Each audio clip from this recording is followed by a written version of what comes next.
तो अगला क्वेश्चन देखते हैं क्या दिया है।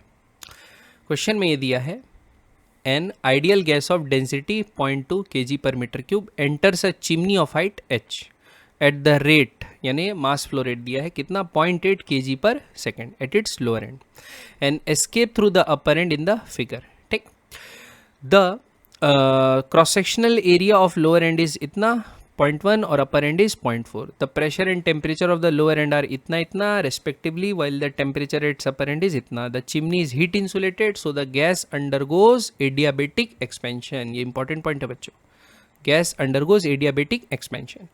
टेक जी बराबर 10 मीटर पर second square. Find the ratio of specific heat क्या है, गामा बराबर 2 दे दिया है. अपने को एटमॉस्फेरिक प्रेशर इग्नोर करना है और क्या निकालना है, which of the statements are correct. ठीक है, देखते हैं. तो सबसे पहले पूछा है अपने को pressure of the gas at upper and chimney 300 pascal दिया है. तो चलो प्रेशर निकालने का कोशिश करते हैं कैसे निकलेगा. तो हम ये जानते हैं बच्चों, ये प्रोसेस एडियाबेटिक दे दिया एक्सपेंशन. तो हम जानते हैं फॉर एडियाबेटिक प्रोसेस P का पावर 1 माइनस गामा, T का पावर गामा कांस्टेंट होता है कि नहीं. तो क्या जाएगा P1 1 माइनस गामा, T का पावर गामा बराबर P2 का पावर 1 माइनस गामा, T2 का पावर गामा. ठीक है, तो यहाँ से क्या जाएगा P1 बाय P2 होल का पावर 1 माइनस गामा बराबर T2 बाय T1 होल का पावर गामा. ठीक है, अब गामा का वैल्यू 2 दे दिया है और P1 का वैल्यू 600 किलो पास्कल है. तो किलो नहीं है, पास्कल है नॉर्मल. 600 बाय P2 अपने को निकालना है. पावर आ जाएगा 1 माइनस 1, 1 माइनस 2 कितना हुआ -1. और ये आ जाएगा T2. फाइनल टेम्परेचर दिया है 150 केल्विन, इनिशियल टेम्परेचर दिया है 300 केल्विन का पावर 2. तो ये 2 से चले जाएगा तो ये आ जाएगा 1/4 बराबर ये हो जाएगा P2 बाय 600. रेसिप्रोकल हो जाएगा. ठीक, तो P2 का वैल्यू सिंपली आ गया 600/4, तो ये होता है 150 पास्कल. ठीक है, तो ऑप्शन में 300 दिया है तो पहला वाला ऑप्शन क्या है, इनकरेक्ट. ठीक है, उसके बाद अपने को बोला है velocity of the gas at the lower end of the chimney अपने को निकालना है और upper end of the chimney अपने को निकालना है. ठीक है, चलिए देखते हैं कैसे निकालेंगे. तो उसके लिए क्या क्या दिया है, अपने को एरिया दे दिया है लोअर एंड का और अपर एंड का. तो आप ये जानते हैं बच्चों, मास वॉल्यूम फ्लो रेट जो होता है वो कांस्टेंट होता है, डिस्चार्ज जिसको बोलते हैं A1 V1 बराबर A2 V2. ठीक है, तो यहाँ से वॉल्यूम निकल जाएगा. ठीक, लेकिन उसके लिए अपने को डिस्चार्ज यानी dV/dt निकालना पड़ेगा. डिस्चार्ज, ठीक, dV/dt निकालना पड़ेगा. तो देखते हैं dV/dt निकालने के लिए क्या दिया है. तो वॉल्यूम फ्लो रेट क्या होता है, डेंसिटी होती है बच्चों मास बाय वॉल्यूम. तो वॉल्यूम हो जाएगा मास बाय डेंसिटी. तो अगर dm/dt मास फ्लो रेट दिया है उसको डेंसिटी से अपन डिवाइड कर दें तो dV/dt वॉल्यूम फ्लो रेट भी निकल जाएगा. तो देखते हैं, मास फ्लो रेट तो दिया ही हुआ है बॉटम में 0.8, मास फ्लो रेट कॉन्स्टेंट है 0.8. तो लिखते हैं नीचे, है ना. तो dV/dt होगा बच्चों 1/ρ इंटू dm/dt. तो 1/ρ डेंसिटी जो बॉटम मोस्ट पॉइंट है कितनी दे दी है क्वेश्चन में, डेंसिटी दी है 0.2. तो यह आ जाएगा 1/0.2 इंटू dm/dt दे दिया बच्चों 0.8. तो ये हो गया 4 वॉल्यूम फ्लो रेट है ना. तो यह आ जाएगा मीटर क्यूब पर सेकेंड. तो यह आ गया dV/dt. अब नीचे का एरिया पता है अपने को, तो dV/dt बराबर क्या आ जाएगा बच्चों A1 V1. तो यहाँ से V1 का वैल्यू क्या आ जाएगा, dV/dt जो कि 4 निकला है उसको डिवाइड कर देंगे A1, नीचे का एरिया 0.1 मीटर स्क्वायर दिया है तो आ गया 40 मीटर पर सेकेंड. तो बॉटम मोस्ट पॉइंट पे वेलोसिटी होगी 40 मीटर पर सेकेंड. अब अपर एंड पे निकालना है. लेकिन बच्चों ये नॉर्मल वॉल्यूम फ्लो तो हो नहीं रहा है, ऊपर में क्या हो रहा है, एडियाबेटिक एक्सपेंशन हो जा रहा है. ठीक है, आइडियल गैस है तो प्रेशर कांस्टेंट टेम्परेचर और ऐसा वाला कोई केस तो है नहीं. तो क्या होगा, ऊपर जब जा रहा है तो वॉल्यूम अपना चेंज हो गया, और वॉल्यूम अगर चेंज हो गया तो डेंसिटी भी अपनी गैस की जो होगी वो चेंज हो जाएगी.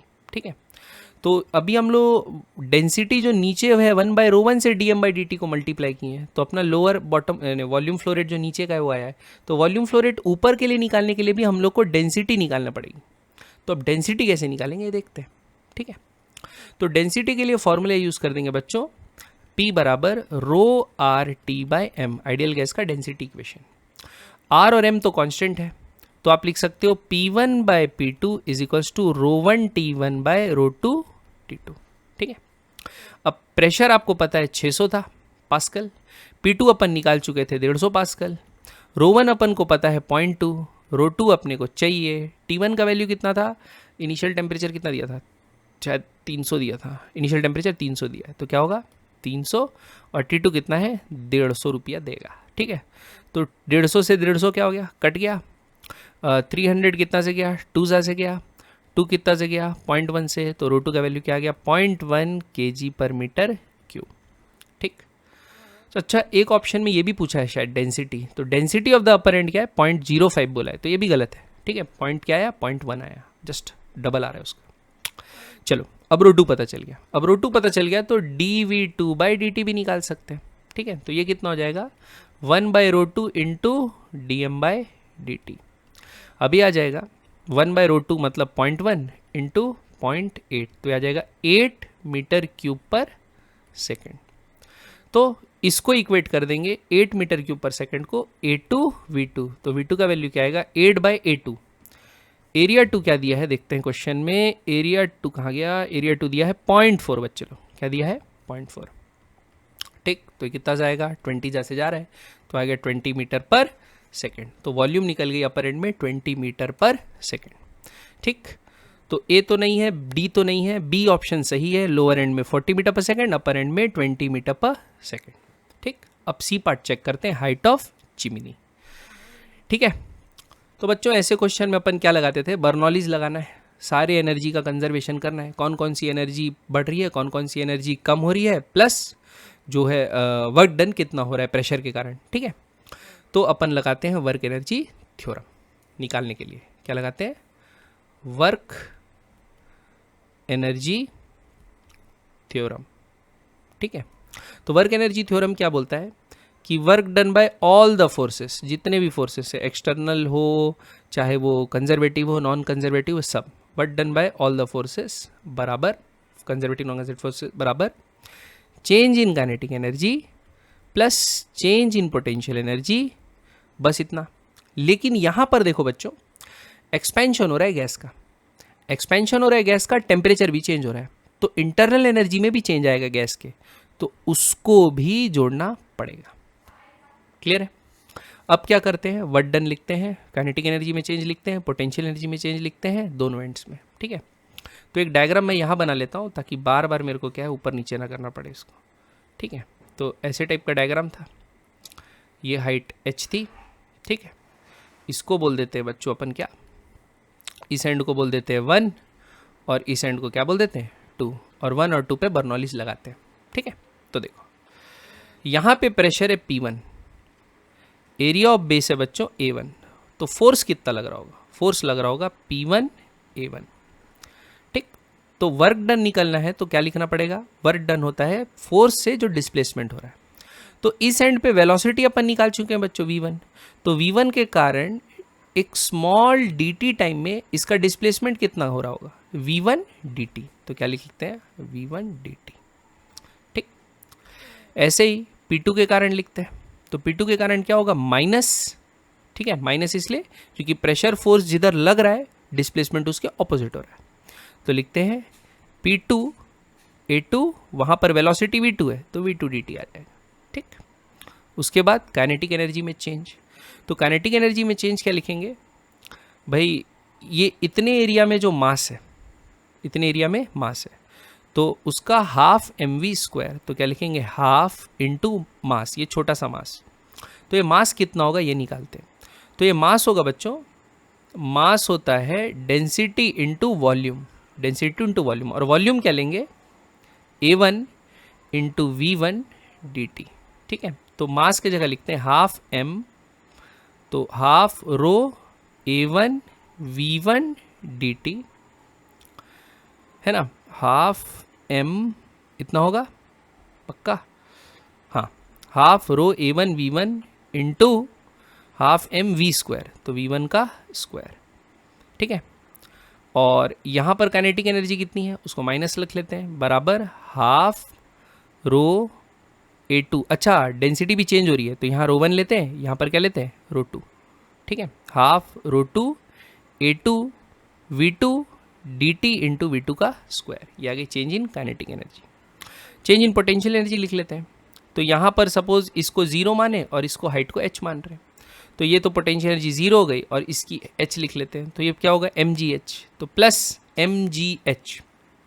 तो mgh कैसे लिखेंगे, m फिर लिखेंगे ρ2 a2 v2 dt into h। Clear है। अच्छा जी भी आएगा, एम जी भी होता है ना, mgh, तो एक जी भी आएगा। क्लियर। अब लास्ट में क्या लिखना है, इंटरनल एनर्जी। तो इंटरनल एनर्जी का चेंज कितना होता है बच्चों, पता है अपने को, n C V delta T. ठीक, तो n C V delta T के जगह क्या लिख सकते हो आप, ये भी लिख सकते हो ना, P two V two, P V बराबर क्या होता है एन आर टी, तो डेल्टा पी वी बराबर क्या होगा, एन आर कॉन्स्टेंट है, डेल्टा टी, तो P two V two minus P one V one लिख सकते हो। तो यहाँ इंटरनल एनर्जी का चेंज में वही लिखते हैं बच्चों, P two V two minus P one V one, है ना, वॉल्यूम है। क्लियर है। तो फिर से P two V two pressure तो अपने को पता ही है, तो लिखेंगे इसको इधर से, तो P one A one V one D T minus P two A two V two D T, ये छोटा वी है ना वेलोसिटी वाला, बराबर half rho one A one V one D T V one square minus half rho two A two V two D T V two square. बाप रे, ठीक है। और उसके बाद यहाँ पर फिर जीरो जीरो को हटा दो, plus rho two A two V two D T H G plus P two V two minus P one V one. बाप रे, तो P two into V two volume लिखते हैं, तो वॉल्यूम क्या होगा बच्चों, वॉल्यूम फिर से वही डेंसिटी और ये सब इंटू करके लिखना है यार, ठीक है। तो क्या होगा, rho two density into volume, तो वॉल्यूम क्या है, area of base A two into V two D T minus P one into rho one into A one into V one D T. Clear है।